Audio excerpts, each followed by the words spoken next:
leaves with only the clothes on her back, even her children belong to the husband, and there is nothing to say she has the right to ever see them again. She is not happy. She has no future.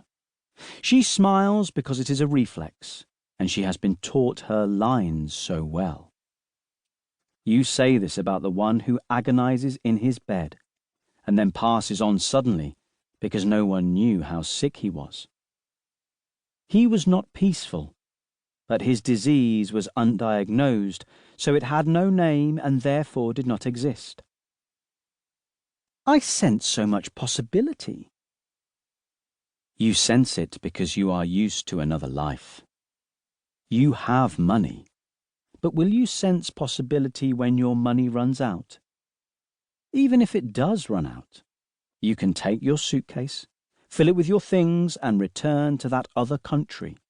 And you can trust that between fortune and your government, the conditions are provided so you will prosper again. There is no possibility here, only that forced by people with their bare hands. The truth is, we live like this because we have no choice.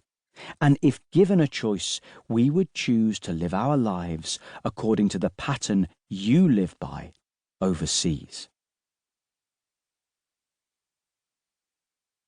Rage.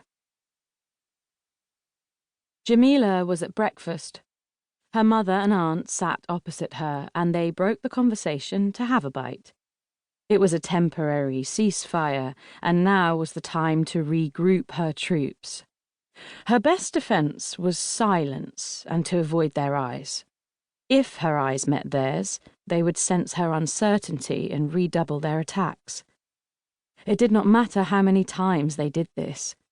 Each time it was the house of cement collapsing on her head. A woman with your possibilities, with your education, your wealth, should not lower herself like this. You could have your pick of men, and you choose a mere who steals into your room in the night. Don't kid yourself, he comes for your money, not your love. And then the variations on this. Tiny words changed, the order mixed up, their artillery launched onto her plate. Lucy came in with a tray. Milk, bread, fruit, and she had added rose petals because that was what Jamila had taught her to do. She distributed the contents of the tray and then left, humming as she went. Lucy herself had a love back home, and when the time was right, she would let her family know. It would be simple, Lucy explained. The boyfriend was saving. Together they would get a place, have some children. What more could we want?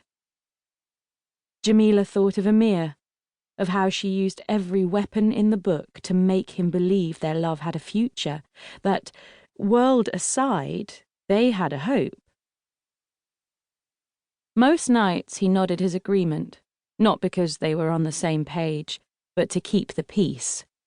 She had the rage of a dragon. It made him fearful.